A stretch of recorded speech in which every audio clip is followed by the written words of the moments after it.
मुल्क की सियासत में ऑडियो और वीडियो लीक्स के बाद अब व्हाट्सएप मैसेजेस लीक का सिलसिला जारी है और इस नए सिलसिले में मरकज़ी निगाह बनी हुई है तहरीक इंसाफ, जिसके लिए ये मैसेजेस मसाइल में ऑब्वियसली इजाफे का सबब साबित हो रहे हैं। कुछ दिनों पहले तहरीक इंसाफ के सेक्रेटरी इत्तलात हैं रऊफ हसन, इनके भारतीय सहाफ़ी से व्हाट्सएप मैसेजेस सामने आए। अब बानी पीटीआई की बहन अलीमा खान के रऊफ हसन के साथ व्हाट्सएप पैगामात ने नया पिंडोरा बॉक्स खोल दिया है। ज़राए से बता रहे हैं कि रऊफ हसन के फ़ोन के फॉरेंसिक तज्ज़िये में पता चला है कि 23 जून 2023 को अलीमा खान ने व्हाट्सएप से रऊफ हसन को बुशरा बीबी से मंसूब एक पैगाम भेजा, जिसमें उनकी बानी पीटीआई से जेल में मुलाकात और रोने के वाक़े की रुदात बयान की गई है। अलीमा खान ने रऊफ हसन को पैगाम में कहा कि बुशरा बीबी का ये पैगाम अहमकाना है, बुशरा बीबी का ये डिसइंफॉर्मेशन सेल लोगों को उकसा रहा है, इस पैगाम की तशहीर न की जाए। और उन्होंने रऊफ हसन को हिदायत की कि बानी पीटीआई को ऐसी कोई बात बुशरा बीबी से नहीं हुई है। पैगाम में बानी पीटीआई और जेलर के दरमियान जो फर्जी गुफ्तगू को बुनियाद बनाकर इमरान खान की मौत का प्रोपेगेंडा करने की कोशिश की गई है और कहा गया है कि बानी पीटीआई को पता है कि जेलर पर उन्हें मारने के लिए दबाव डाला जा रहा है। इस हवाले से आज वफाकी वज़ीर इत्तलात अता तारड़ ने भी प्रेस कॉन्फ्रेंस की है। उसमें दावा किया ग्रुप और बुशरा ग्रुप दोनों पीटीआई पर कब्जा करना चाहते हैं। अलीमा खान की गुफ्तगू सामने आई रऊफ हसन के साथ, इससे एक बात साबित हुई, एक डिसइंफॉर्मेशन सेल जो हम बड़ी देर से कह रहे थे कि एक प्रोपेगेंडा सेल, झूठी खबरों का सेल बनाया जा रहा है और चलाया जा रहा है, ये बात साबित हो गई कि बुशरा बीबी एक डिसइंफॉर्मेशन सेल चला रही थी। मकाफात अमल है कि जब मुल्क के अंदर आप लोगों को तकसीम करेंगे, लोगों में नफरतें जो है वो फैलाएंगे, मुआशरे को तकसीम करेंगे, तो आज आपकी अपनी पार्टी ना सिर्फ टूट फूट का शिकार है बल्कि शदीद तकसीम का शिकार है। और ये कई ग्रुपों में से ये 2 ग्रुप हैं। अब नाजरीन, इस लीक पर बड़े बड़े सवालात उठ रहे हैं। सवाल ये है कि ये मैसेजेस कौन लीक कर रहा है। हुकूमत जो कल ऑडियो लीक्स की मुखालिफ थी, आज इन लीक्स पर प्रेस कॉन्फ्रेंस हो रही है। क्या जो कल हराम था वो आज हलाल हो गया है? फिर इस मैसेज पर जो तारीख है वो जून 2023 की है, लेकिन उस वक्त तो खान साहब जेल में थे ही नहीं। इमरान खान 9 मई को गिरफ्तार हुए, कुछ दिन बाद जमानत हो गई, फिर वो दोबारा अगस्त में गिरफ्तार हुए, तो जून में ये मैसेजेस क्यों किए गए? दूसरी तरफ नाज़रीन, पार्लियामेंट का मुश्तक 28 अगस्त को बुलाए जाने का इम्कान है। हुकूमती अरकान कौमी असम्बली सेनेट को हाजिर यकीनी बनाने की हिदायत की गई है। सदर मुमलिकत ने कौमी असम्बली का इजलास पीर 26 अगस्त को तलब कर रखा है। हुकूमत क्या करने जा रही है, कौन सी कानून साजी होने जा रही है, इसका किसी को इल्म नहीं है, लेकिन हुकूमत अचानक मुतहरिक ज़रूर हो गई है। जरदारी साहब मौलाना साहब से मुलाकात के लिए पहुँचे, उनके हमरा वज़ीर दाखिला मोहसिन नकवी भी थे। सदर जरदारी ने मौलाना को बंदूक का तोहफ़ा भी दिया, सियासी मामलात पर बातचीत भी हुई। मियाँ साहब ने भी अपोजिशन से बात करने के लिए 3 रुकनी कमेटी बनाई है। ये मुलाकातें कल तहरीक इंसाफ और JUI के दरमियान अमली में मिलकर चलने के ऐलान के बाद शुरू हुई हैं।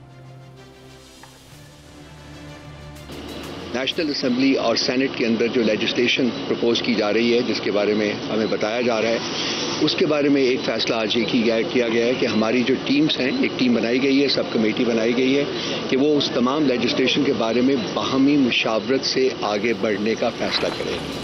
इससे पहले कि नाज़रीन कि मैं अपने मेहमानों की तरफ जाऊं, एक और अहम मामला है जनरल फैज़ और इमरान खान पर। तो इल्ज़ाम है कि वो मौजूदा आर्मी चीफ़ की तकर्री को रोकना चाहते थे, लेकिन अब सीनियर लीगी रहनुमा ने दावा किया है कि जनरल बाजवा भी मौजूदा आर्मी चीफ़ की तकर्री को रोकना चाहते थे और उन्होंने हुकूमत को कुछ पैगामात भिजवाए थे, पैगामात दिए थे। सुनिए ज़रा। अच्छा, अब तकरीबन 1 हफ्ते पहले स्पीकर पंजाब असम्बली ने भी ये दावा किया था कि जनरल बाजवा जनरल साहिर शमशाद को आर्मी चीफ बनाना चाहते थे, लेकिन वो जानते थे कि हुकूमत जनरल आसिम मुनीर को आर्मी चीफ तैनात करना चाहती थी और ये मामला उन्होंने हुकूमत पर छोड़ दिया था। मलिक अहमद खान के मुताबिक तो जनरल बाजवा ने कोई धमकी नहीं दी, लेकिन उनकी ख्वाहिश कुछ और थी। लेकिन वज़ीर दिफा भी मार्शल लॉ की एक धमकी का जिक्र ज़रूर कर चुके हैं। कमर ज़मान कायरा साहब पाकिस्तान पीपल्स पार्टी के सीनियर रहनुमा हैं, प्रोग्राम में मुझे ज्वाइन कर चुके हैं। बहुत शुक्रिया सर आपके वक्त का। सबसे पहले ये फरमाइए, सदर जरदारी साहब की आज फजल रहमान साहब से मुलाकात हुई है, क्या पैगाम लेके गए थे जरदारी साहब उनके पास और क्या जवाब मिला मौलाना साहब से? मुझे नहीं पता जी, मैं मीटिंग के अंदर था नहीं और मैं इस्लामाबाद में नहीं, मेरा रब्ता नहीं हो सका। लेकिन एक बात बहरहाल आम फहम है कि मौलाना फजलुर रहमान साहब से जरदारी साहब की बड़ी पुरानी न्याजमंदी है, दोस्ती है। तलखियाँ कभी कभी हो जाती हैं सियासत में, वो भी उनको अपना दोस्त तस्लीम करते हैं और अच्छे ताल्लुकात हैं। पिछले दिनों ज़रा थोड़े से तल्ख माहौल बन गया था, लेकिन इसके बावजूद जरदारी साहब के अल्फाज बड़े मोहतात रहते हैं। और आज अगर वो दोनों इकट्ठे हुए हैं, जरदारी साहब उनकी तरफ गए हैं, तो मुल्की हालात को सामने रखते हुए वो उनके पास यही सवाल लेके गए होंगे अमकानी तौर पे कि इस मुल्क के अंदर जो इलेक्टोरल प्रोसेस है उसको हमने शफाफ बनाने की हत्तुल अमकान हमेशा कोशिश की है, लेकिन कुछ न कुछ कमी रह जाती है। और अब भी अगर कमी रही है तो उस कमी को दूर करने के लिए इकट्ठे बैठ कर दूर करते हैं, लेकिन मुल्क के हालात को देखें और उसको आगे लेके बढ़ने के लिए हमें ये जो इदारा जाती और सियासी आपस में कशमकश है, चपतलश है और तलखी है, और जो इस वक्त एक सोशल मीडिया का एक तूफान उठा हुआ है, उस तूफान को अगर हमने टाइमली काबू न किया तो ये सोशल मीडिया का तूफान और ये आने वाले दिनों में बल्कि अभी भी शुरू हो गया है एआई का, आर्टिफिशियल इंटेलिजेंस का, ये हमारे जैसे माशरों को जिंदा नहीं रहने देगा। यहाँ तो जिसका जीत चाहेगा इसका इस्तेमाल करके, ये सियासतदान हो या मजहबी लोग हो या अदरवाइज, तो ये सबको आपस में लड़वा के उनके लिए ये स्पेस खत्म कर देगा। ये तो बड़ी खतरनाक सूरत हाल है। सर, क्या आइंदा हफ्ते जो मुमकिन तौर पर कानून साजी होने वाली है, इस हवाले से भी कोई तबादला ख्याल हुआ है इस मुलाकात में? और सबसे इम्पोर्टेंट ये कि क्या ऐसी अहम कानून साजी हो रही है कि जिस पर हुकूमत को अपोजिशन की जरूरत पड़ गई? कायरा साहब, मुझे नहीं पता फ्रेंकली, मैं क्योंकि पार्लियामान में नहीं हूँ, लिहाजा मुझे पार्लियामेंट्री प्रैक्टिसेस का सही मानों में इल्म नहीं होता। अनलेस मैं इस्लामाबाद जाऊँ, वहाँ दोस्तों से मुलाकात हो या कोई पार्टी के अंदर डिस्कशन हो जाए तो फिर, अदरवाइज न मेरा उस वक्त मौजू होता है, ना मैं ताकि उसको इंटरेस्ट मिले, वो इतना उस पर गौर फिक्र करता हूँ। सर, हुकूमत ने पीर को कौमी असम्बली का इजलास बुलाया हुआ है, मंगल को सेनेट का इजलास बुलाया हुआ है, अब खबरें आ रही हैं बुध को पार्लियामेंट का मुश्तरका इजलास हो रहा है। इतनी हबड़दबड़ अचानक?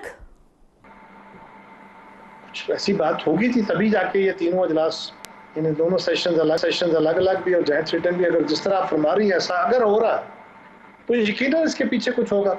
मैं ज़ाती तौर पे समझता हूँ कि जो बहुत जल्दबाजी में की गई कानून साजी होती है वो अक्सर नुकसानदेह होती है, या उतना उसका अगर नुकसानदेह न भी हो तो उसको उतना फ्रूट नहीं आता।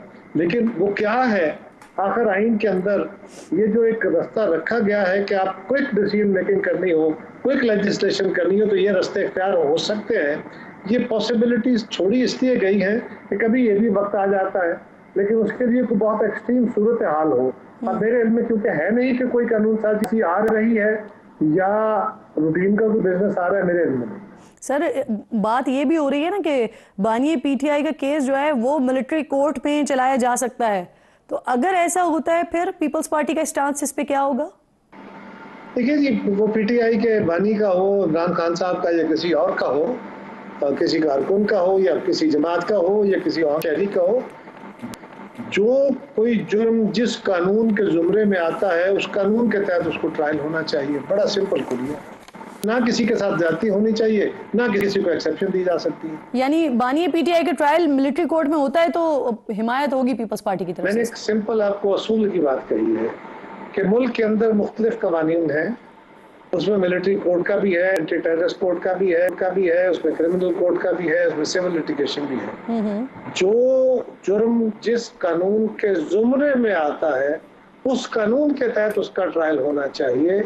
ये कानून है, ये तरीकाकार है, उसमें ना किसी की जमात के सरबराह का जिक्र है, ना किसी आम आदमी का जिक्र है, ना किसी कारकुन का जिक्र है। सबको एक आंख से, यही बानी पीटीआई भी कहा करते थे और यही हमारा भी सही। अब सर थोड़ा सा आगे बढ़ते हैं। कल गवर्नर हाउस लाहौर में आपका और नून लीग की कमेटीज का, आप दोनों कमेटीज का एक अहम इजलास होने जा रहा है, तो उस इजलास का एजेंडा क्या है?